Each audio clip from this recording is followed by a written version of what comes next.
A partir de este momento, los invitamos a unirnos en torno a la belleza, cultura, el conocimiento y la educación.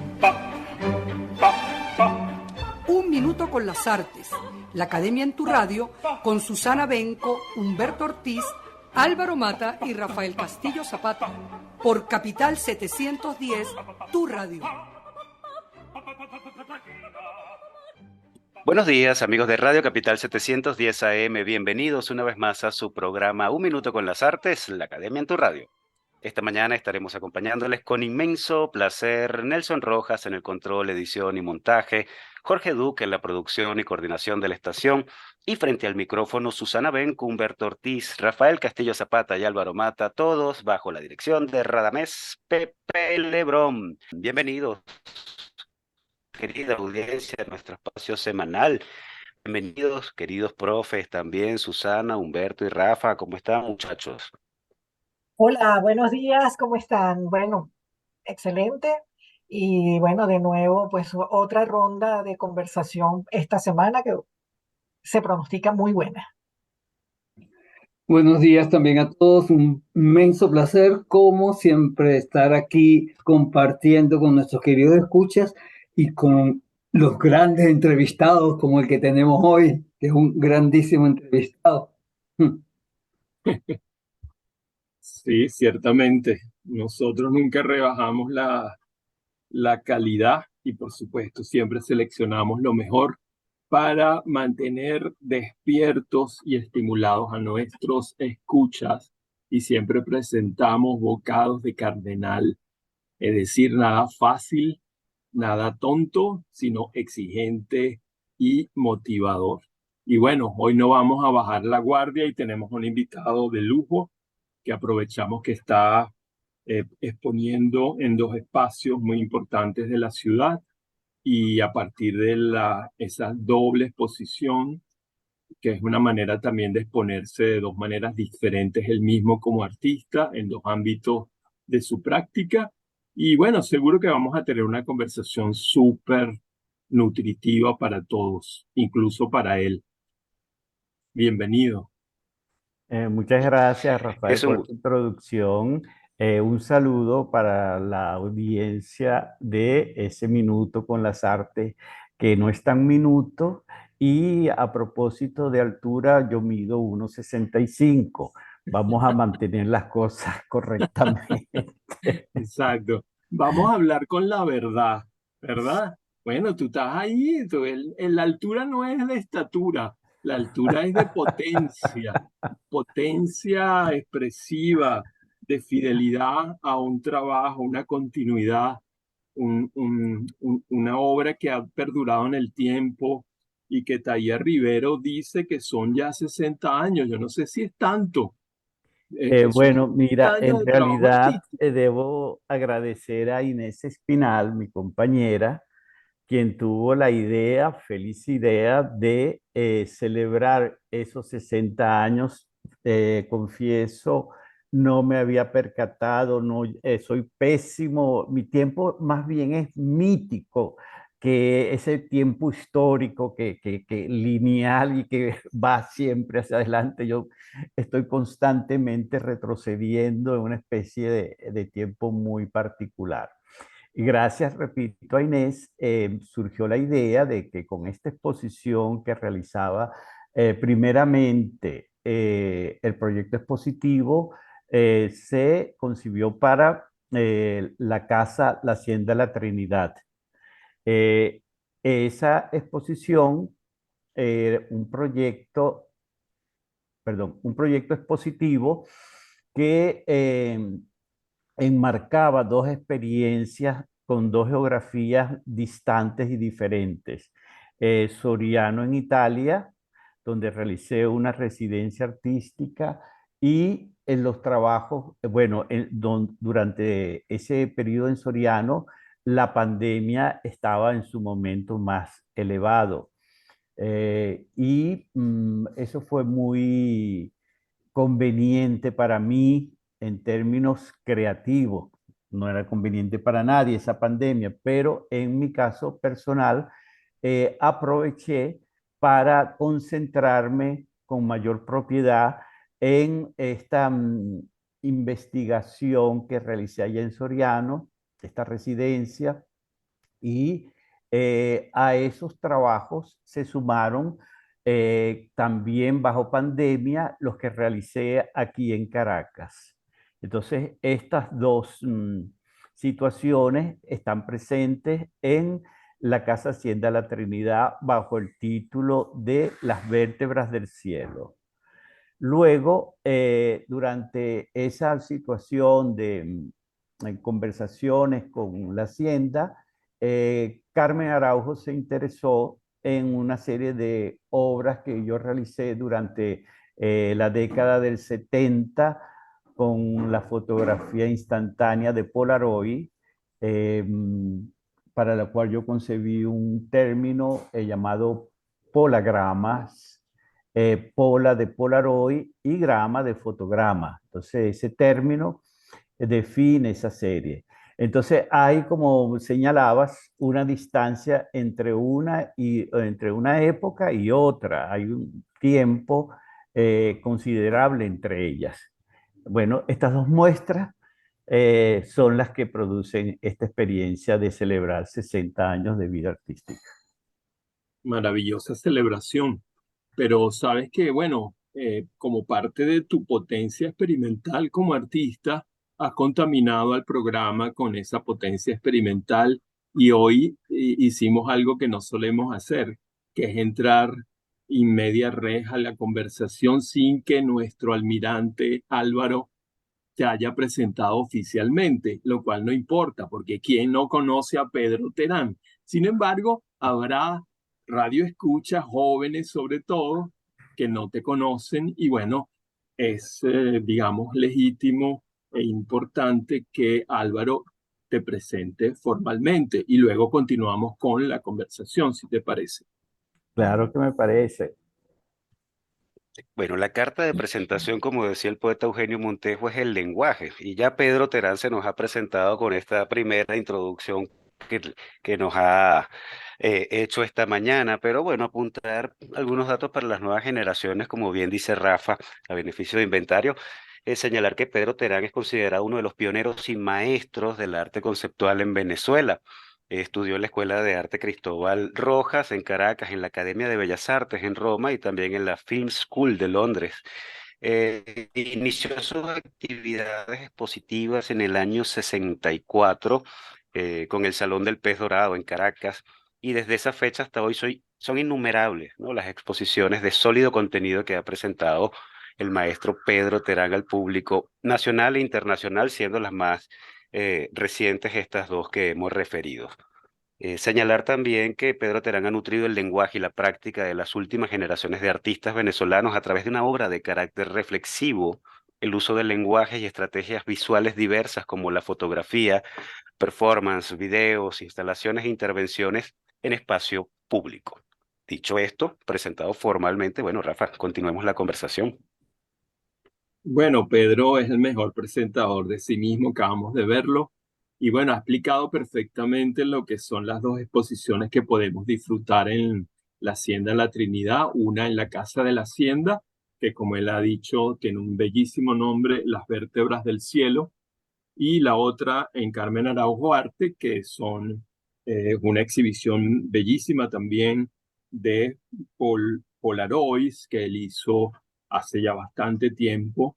Tienen además la riqueza añadida de esa especie de pátina que ya envuelve la imagen, porque bueno, las Polaroids son bastante frágiles y a pesar de que están muy bien conservadas, hay algo del paso del tiempo que ha enriquecido la imagen misma como objeto. Pero también el paso del tiempo ha enriquecido la mirada que podemos hacer de esa colección de que él llama muy bien polagramas,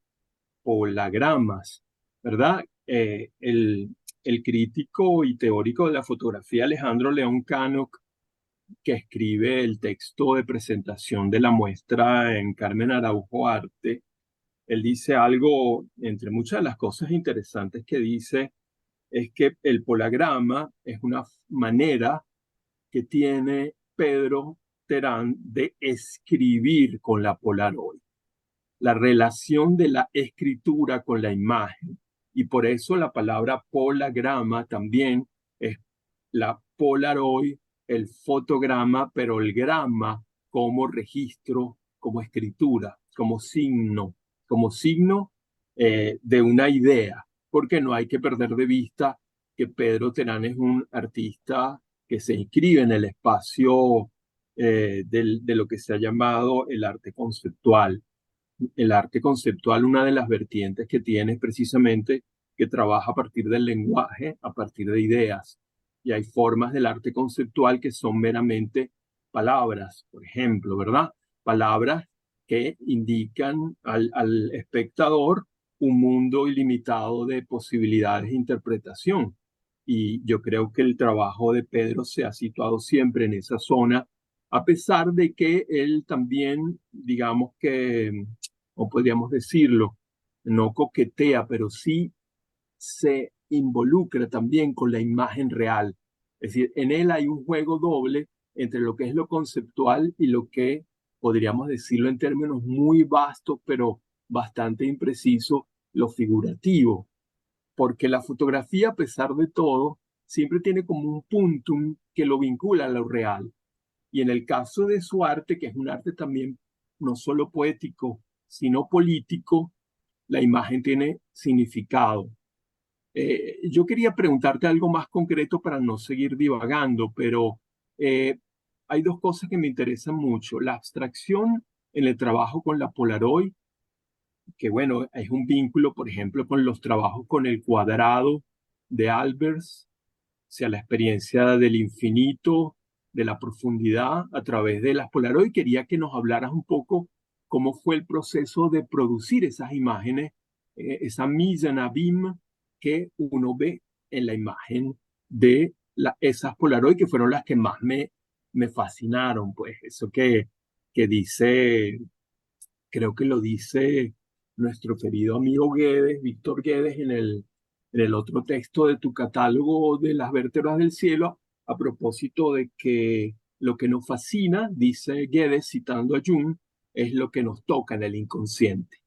Y yo no sé explicar porque a mí me fascinan esas fotos de la misa en Abima porque me está tocando el inconsciente y por lo tanto no lo puedo explicar. Pero fueron unas fotos que me impactaron muchísimo y todavía las recuerdo. Por otro lado, tienes toda la experiencia instalativa de fotografía, de homenajes también, que es las vértebras del cielo, en que está el elemento metafórico muy presente, pero también está el elemento metonímico, ¿verdad? Y podíamos tejer mucho a partir de allí, pero cuéntanos un poco, vamos a centrarnos ahora en polagramas porque yo estoy fascinado por polagramas y después con mis compañeros puedes hablar de las vértebras del cielo, ¿verdad? Pero a mí me interesaría que hablaras un poquito del elemento que aparece en muchas de esas fotos, que es la la soga y el nudo. ¿Qué significado tiene ese elemento en tu poética, digámoslo así? Y le podemos sacar partido un poquito a ese anudar y desanudar que tiene que ver con tu práctica. Bueno, igualmente yo estoy fascinado con tus palabras. Me provoca continuar esta escucha atenta que te estoy dedicando en estos momentos. Muy interesado en tus palabras, Rafael, y te las agradezco. Comienzo precisando que mencionaste la fragilidad de la Polaroid. La Polaroid que yo uso es la SX70, que es una de las emulsiones metálicas más duraderas que se ha dado en la fotografía. Eh, Tienen esa connotación de fragilidad porque hay una Polaroid que sí se desvanece en breve tiempo. Esta, como puedes constatar o constataste en la exposición de Carmen Araujo, está muy bien conservada. Quienes no Cierto, están bien conservados son los personajes fotografiados.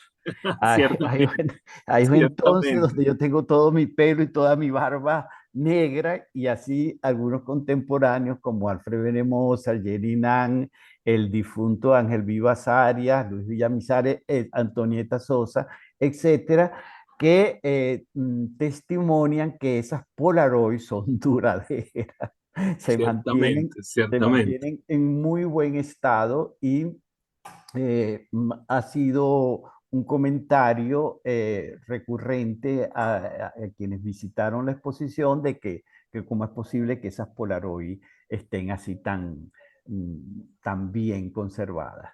Correcto. Bueno, eso por esa parte. La otra que me preguntabas que es centrar en este trabajo de Polaroid.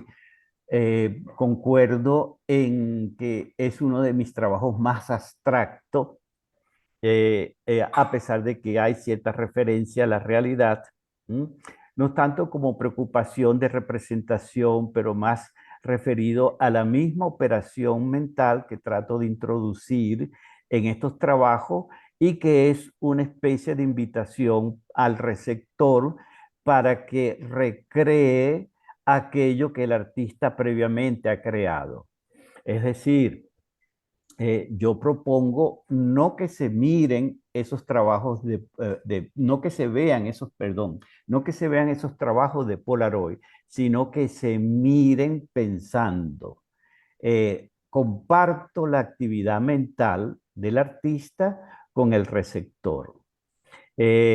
Hay estos elementos que es la cuerda.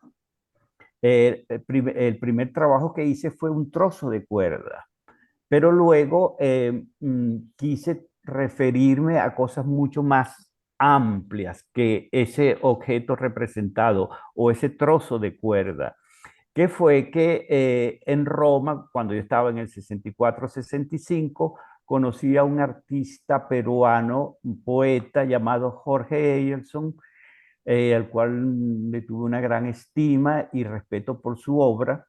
Él anudaba unos lienzos de colores en alusión a los quipus de los antiguos incas.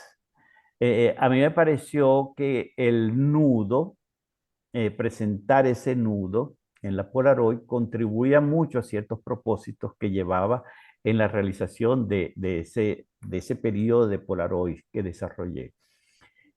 Una invitación a que el receptor desaludara la obra. ¿M?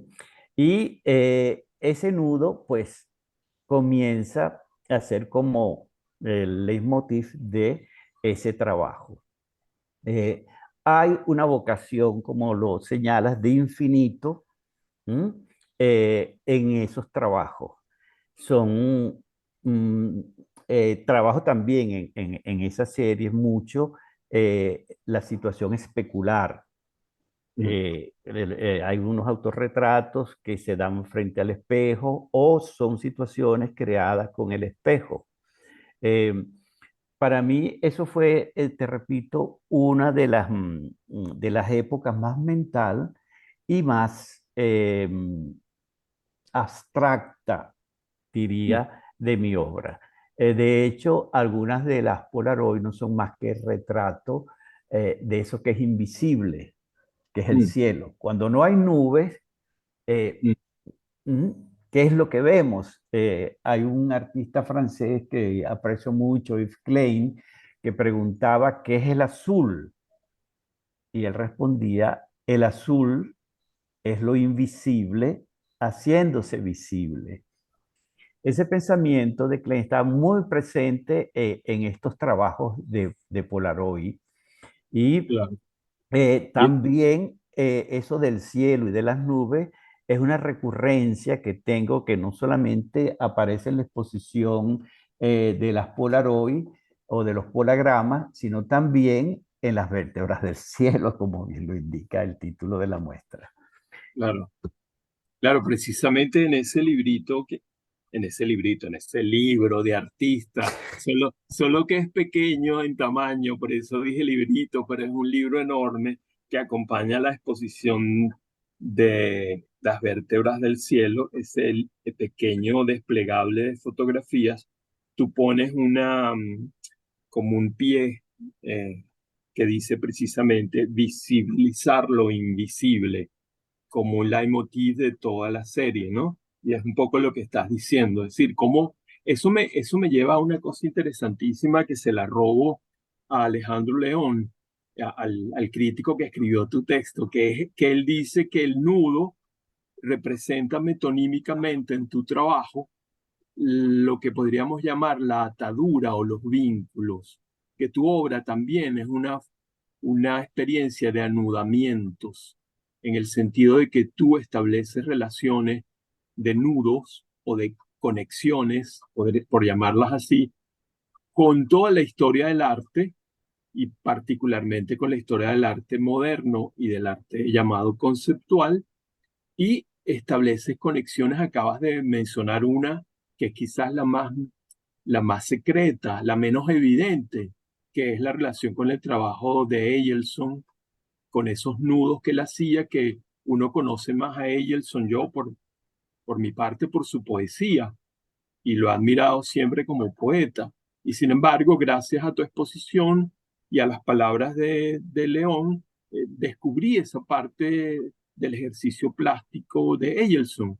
Y ahí hay un vínculo, hay un nudo con los nudos de Eielson, pero hay un nudo, ¿verdad? Con la obra de Albers, hay un nudo con la obra de Mario Abreu, hay un nudo con la obra de Reverón. Ese anudamiento con la tradición significa que eres, bueno, un artista que sabe dónde está parado, que sabe que no está inventando el agua tibia, sino que viene de unos antepasados y reconoce esos vínculos. Y por lo tanto eres un artista anudado, pero no eres solamente un artista anudado por tu tradición, eres además un hombre autónomo en tus creaciones, pero también tienes una voluntad de anudar al espectador. Lo acabas de decir. O sea, tú propones que el espectador se involucre en la pieza, bueno, casi que combinándolo a que piense contigo la pieza. Tú les pones en bandeja, digámoslo así, tu manera de pensar, de concebir el mundo, y retas al espectador que está acostumbrado más bien a contemplar, a ver una cosa ya hecha, cocinada, a que se active para interpretar lo que tú estás diciendo.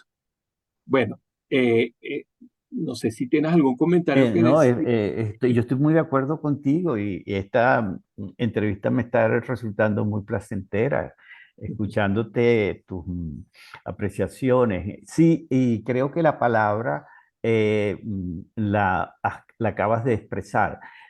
Pretendo una activación del receptor. No es un hecho contemplativo lo que pretendo con estos trabajos, sino tocar su gama subjetiva, la atención, la observación, la reflexión.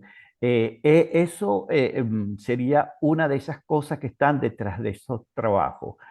Siempre he tenido presente que el arte es un lenguaje polisémico, que no se queda en un solo sentido. Y eso de incorporar una cosa personal como en una especie de homenaje a Jorge Eyerson es muy significativo en mi persona, pero no solamente Jorge Eyerson, a través de la historia del arte he tomado muchos casos donde hago esa especie de homenajes a ciertos artistas, tanto en la exposición de Carmen Araujo como las vértebras del cielo. Eso está presente en muchos de los trabajos, en algunos casos muy evidenciados, en otros más ocultos, pudiéramos decir. El nudo de que hablabas, sí, hay algo anudado allí, estamos anudados, pero la invitación a través de la activación es también que logremos, ¿cómo se dice? que ese nudo se pueda deshacer y entonces tener como el esclarecimiento de lo que está frente a nosotros. Correcto. Una dialéctica del nudo y del desanudamiento, de la desanudación, que por cierto no existe. Yo en mis notas puse desanudamiento y si existe desanudación, no. Pero eso quizás nos lleva para otra cosa y aquí lo dejo como ¿cómo se llama? Una semilla que puede germinar después del corte que tenemos que hacer ahora, ¿verdad? Que esa desanudación nos recuerda también, ¿no? Ese desanudamiento a la desnudez del artista, Te he al, des, aceptado, te he al aceptado. desnudo, al desnudo. Pero de Me eso habla Pedro. me quitaste palabras y sigues quitándome palabras. Dale, Pedro, pero de eso conversamos después del corte, ¿ok? Bien, Chévere. Vamos a anudar las dos partes del programa con música. Angélica de Ismael Rivera, el gran Maelo, compromisos comerciales de la emisora y continuamos con el no menos grande Pedro Terán. Ya regresamos.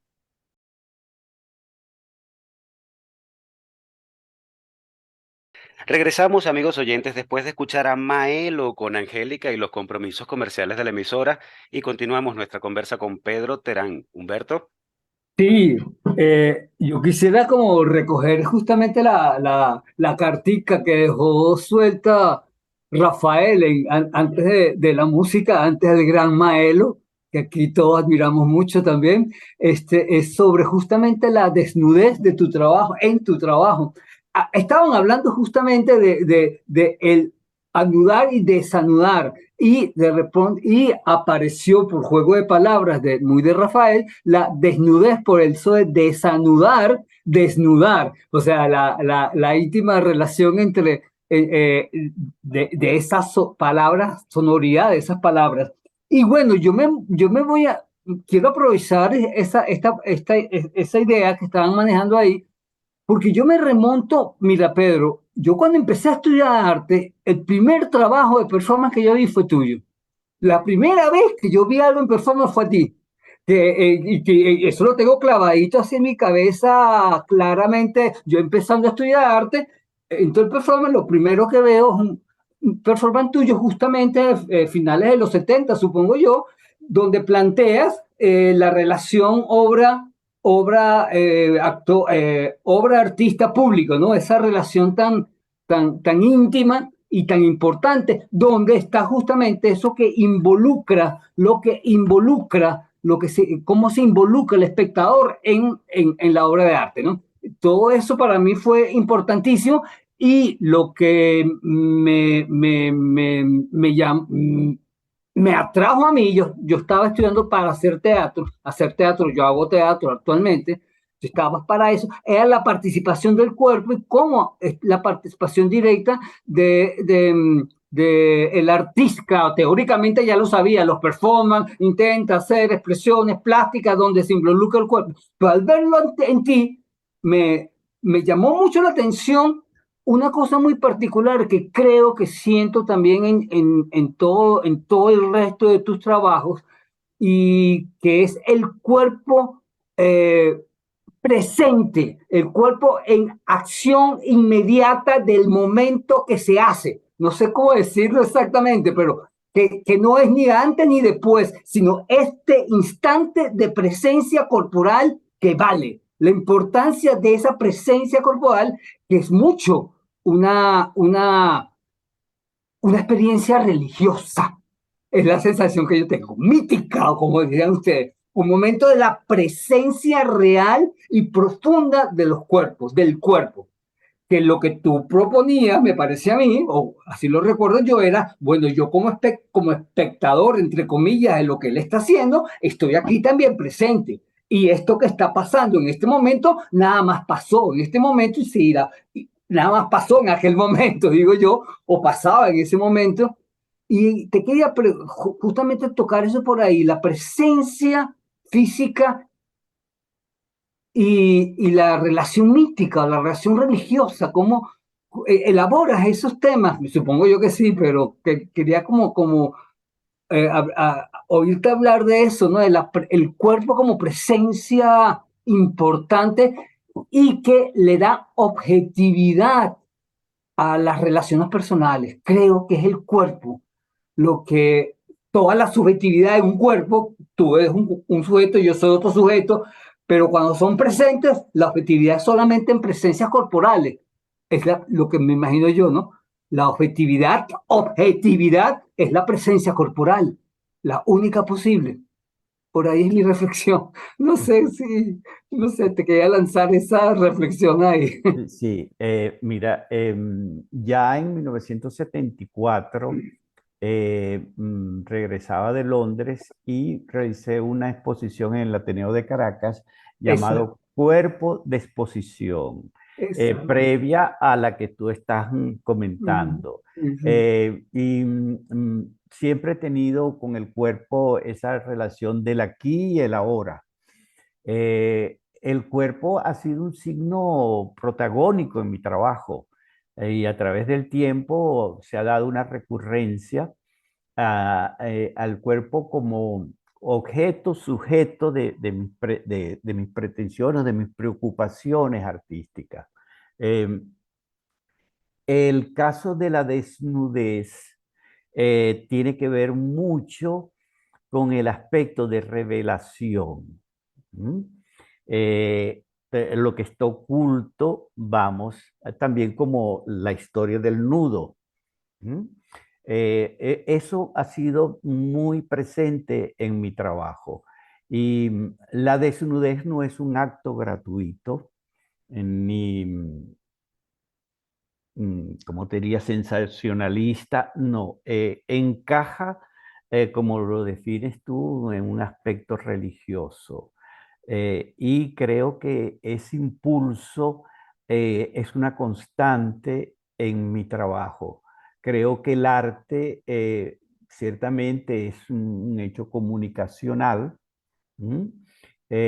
Un hecho de trascendencia, y esa trascendencia la siento yo a través de ese aspecto, pudiéramos decir, religioso en el cual trato de ubicar el cuerpo, pero un religioso más como un estado interior que perteneciente a cualquier religión, A ya cualquier sea iglesia. cualquier iglesia cristiana, budista, etcétera. Eh, hay, hay, hay más, diríamos, una pretensión de espiritualidad en ello. Creo que, y más con el aquí y ahora, eh, una necesidad de afirmar el arte como el último reducto espiritual que le queda al hombre. No sé si respondo con esas No, palabras sí, me respondes a tu claramente preocupación o tu reflexión. y sí, me coloca justamente en el sitio, justamente ahí, que creo que al menos desde finales del siglo XIX se ha quedado el arte como en ese particular lugar donde lo espiritual humano tiene que darse por algún sitio y nos ha quedado solamente el arte, donde la desnudez, como bien dices tú, es desnudez de alma, por decirlo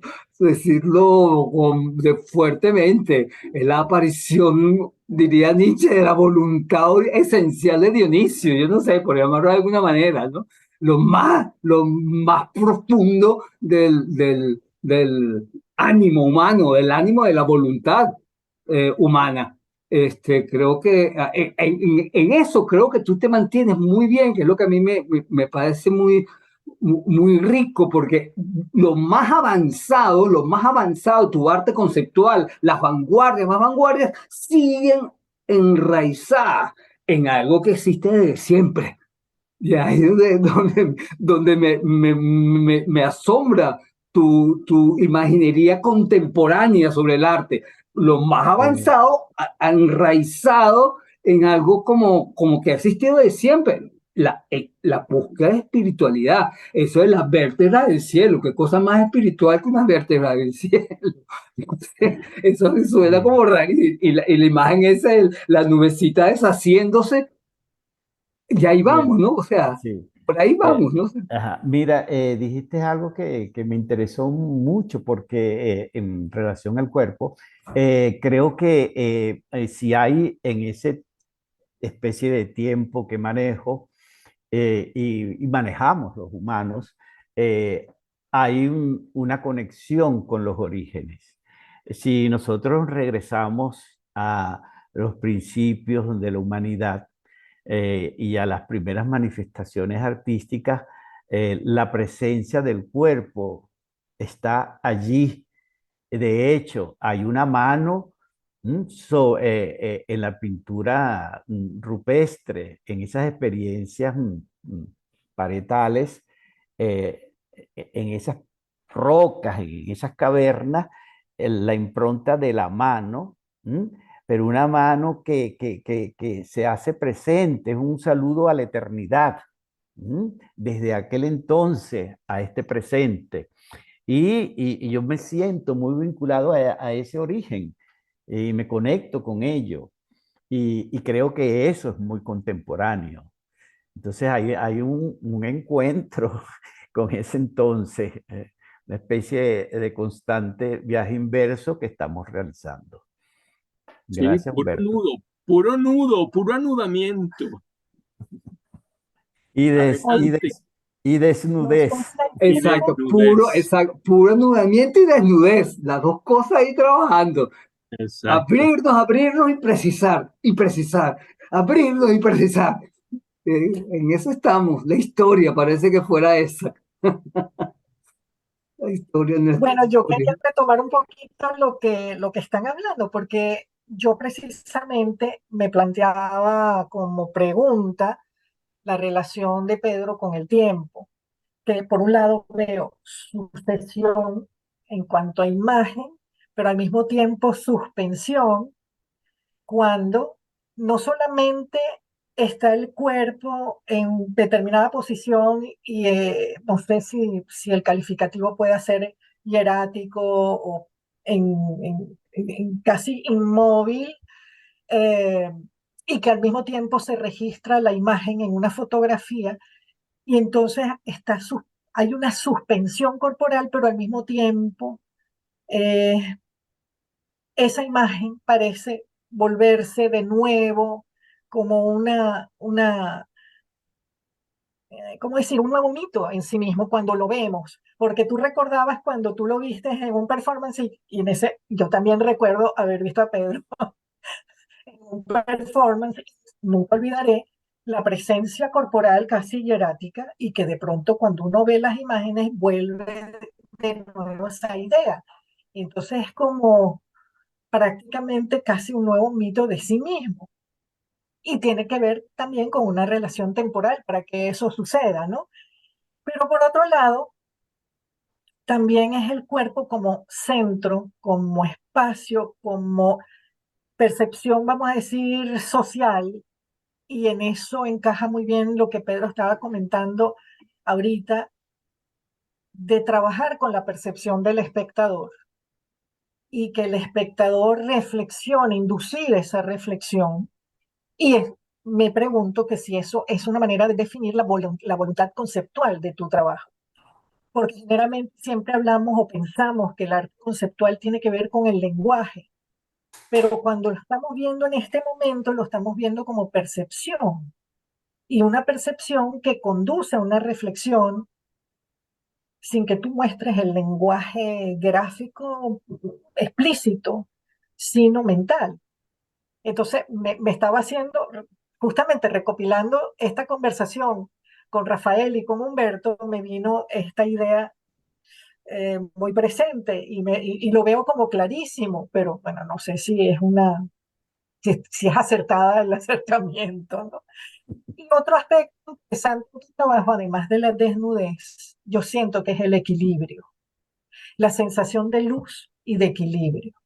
Y de alguna manera tiene que ver con también lo mítico que podamos considerar y la consideración temporal, tanto sucesión como la fijeza y la perpetuidad. Y en eso también puede quedar la idea del equilibrio. Bueno, esas son todas nociones que he venido como hilando aquí con esta conversación. Ajá. ¿Cuál es la pregunta, Susana? Ah, no hay pregunta, yo Ah, creo. ¿cuál es la respuesta? No, yo creo que no hay pregunta. Es que soy yo que estoy ¿Cuál es la aquí respuesta? pero tal vez Eh, una pregunta es esa. Vamos a ser súper concreta. Es decir, podemos considerar que lo conceptual en tu trabajo es precisamente activar en el espectador esa reflexión desde el punto de vista perceptivo, Ajá, sin mira, lenguaje. Humberto lo había señalado una relación artista-arte público. Esa pieza que expuse en Blancas Paredes en el Museo de Bellas Artes en 1976 era, ¿entiendes?, tratar como de, ¿cómo te diría?, de esquematizar una compleja relación donde en la actualidad diría que me faltó en esa triada, me faltó la parte divulgativa de consumo que ejerce, que también es parte de esa operación artística o esa operación del arte. Las Pero redes, dirías hoy. Ajá, bueno, por ahí vamos, ¿verdad? Y ese sello que estampaba sobre la pared se iba, iba en una especie de movimiento. Ese esquema, si me permites el término, sigue presente en mi trabajo. Eh, y el cuerpo es otro de esos aspectos que me preocupan. En realidad, si a mí me pidiesen que me señalase o que me definiese dentro de un movimiento artístico, a mí me sería muy cómodo, tal vez diría conceptualista, o, más que conceptual, porque no quiero entrar en lo ortodoxo, no quiero una fijación que te haga, sí, que te dé esa palabra que tú utilizaste, caramba, no quiero estar así en una camisa de fuerza, quiero abrirme posibilidad e invitar a que se den esas posibilidades en el otro. El cuerpo ha sido un aspecto muy protagónico, como decía anteriormente, y para Álvaro y Rafael, que estuvieron en la exposición, obviamente vieron que hay un aforismo allí de mi autoría a la entrada en la Casa Hacienda de la Trinidad, que te habla de ambas cosas, tanto del tiempo eh, como de la presencia, la ausencia. eh, Eso yo trato de abarcar como en ese sentido polisémico que miro el arte, muchas aristas. Y el aforismo dice, el cuerpo presente o ausente, siempre el cuerpo. ¿Mm? Y yo creo que es en el cuerpo, es esto, es esta humanidad, ¿mm?, donde debe surgir el deseo o el impulso hacia una trascendencia. El lenguaje, obviamente, es el vehículo que estoy utilizando, pero no quiero que el lenguaje sea limitante, sino ampliarlo dentro de las posibilidades que se puedan dar y a veces pasar un poquito los límites que la misma sociedad nos impone. Em, Eso te diría que enmarca un poco mis preocupaciones, que luego, claro, se concretan en propuestas más precisas respecto a ciertos temas. Lo mítico es otra de esas cosas recurrentes que tengo, y lo mítico porque me permite un tiempo no histórico, sino un tiempo cíclico, la posibilidad de regreso. ¿Por qué no? Como le decía hace rato Humberto, eh, los orígenes, estamos conectados con ellos. ¿Mm? El cuerpo ha estado presente en toda la historia del arte. eso lo debes saber tú mejor que yo, que no se había pronunciado, presentado de la manera que lo vemos en lo contemporáneo, pero desde los orígenes ha sido, ¿entiendes?, el puente que une aquel pasado con este presente. Bueno, no es una respuesta porque tampoco tú tuviste pregunta, pero así está algunas de las cosas que te puedo decir. Mira, Pedro, ahora que hablas de lo mítico, yo no te quiero dejar ir sin que hablemos del Dorado. Y es que, bueno, desde la llegada de los españoles a nuestras tierras, hace ya más de 5 siglos, hay un lugar devenido en mito que alimentó la codicia y la fantasía de estos conquistadores. El Dorado, Manoa, la Casa del Sol, bueno, tiene varios nombres, ¿no? Era una ciudad donde las paredes y los techos estaban hechos de oro, ¿no? Dicen los cronistas de la época. Y tras su búsqueda, bueno, perecieron nobles tan ilustres como el trágico Felipe de Buten o qué sé yo, Bartolomé Belcer, o gente no tan ilustre como Lope de Aguirre, quizá. Bueno, durante siglos se alimentó la leyenda de este lugar hasta que los buscadores, como se también anotó en algún momento en las crónicas, se dieron cuenta de lo que tanto buscaban, estaban bajo sus pies, ¿no? Era la tierra misma. Y poéticamente, ya que al principio mencioné Eugenio Montejo, Montejo hablaba de este lugar así en un poema homónimo, Manoa, muy bello. Él decía que Manoa no es un lugar, sino un sentimiento. Manoa es la otra luz del horizonte. Quien sueña puede divisarla. Va en camino, pero quien ama ya llegó, ya vive en ella.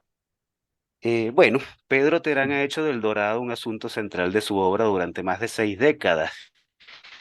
Y si alguien sabe dónde está el Dorado, creo yo que es Pedro Terán. Por eso te pregunto, maestro, ¿cuál es el Dorado para ti? ¿Dónde lo conseguiste? ¿Qué aprendiste de ese Dorado? Y sobre todo, ¿qué aprendiste en esa búsqueda, en ese tránsito para encontrarlo? Gracias por repetirme el hermoso poema de... Me emocionaste con ese poema de Manoa. Un poema muy hermoso, ciertamente. Mira, en lo que decías, mencionaste como conquistadores a españoles y a un alemán por allí, pero te faltó un doradista por excelencia que fue Walter Raleigh y que fue decapitado, muere de esa manera trágica. Eh, hay un libro donde él afirma ciertas cosas, Las Doradas Colinas de Manoa, de Walter Raleigh. Yo por un tiempo estuve investigando mucho, leyendo mucho sobre la cuestión del dorado. Y de niño yo soy de Oriente, del Oriente venezolano, de Barcelona, con exactitud. Y de niño yo oía historias así de la gente que se internaba a buscar oro. Porque, ¿cómo se dice? Guayana está cercana, pues. Y yo oía de niño esas historias de gente que se adentraban en la selva para buscar oro. Y bueno, más tarde me interesé en, en, en el mito como una búsqueda hacia eso, ya, que Manoa está en uno. ¿Mm? Y todas esas investigaciones me llevaron a eh, acercarme. Yo creo que primero fue el nudo y después del nudo vino ese acercamiento, esa aproximación a este aspecto mítico. Y pienso que mi trabajo pudiera resumirlo en 4 categorías conceptuales que creo que la hemos estado conversando, que serían el espacio, el tiempo, el cuerpo y el mito. Creo que giro en ese firmamento, en ese cielo que pretendo esas 4 cosas, esas 4 vertientes o ejes conceptuales, como decía. Y bueno, ¿dónde está Manoa? Bueno, tú mismo lo dijiste, Manoa está en nosotros. Bello, Pedro. Gracias. Y bueno, cuando la conversa se pone más sabrosa, debemos cerrar el programa. De hecho, nos extendimos más de lo normal. Qué gusto haberte tenido con nosotros esta mañana, Pedro. Ha sido Bueno, un sí, placer para mí. sin darnos cuenta llegamos a Manoa, ¿viste? A buen puerto, sí, señor. A buen puerto Llamado Buen Puerto. llegamos. Gracias por tu Gracias, conversación, Pedro. Muchísimas gracias gracias. por llevarnos a Manoa de vuelta. Eugenio primero. Eugenio por delante, Vamos con un buen bonguero, Su Rafa. palabra adelante. su palabra delante.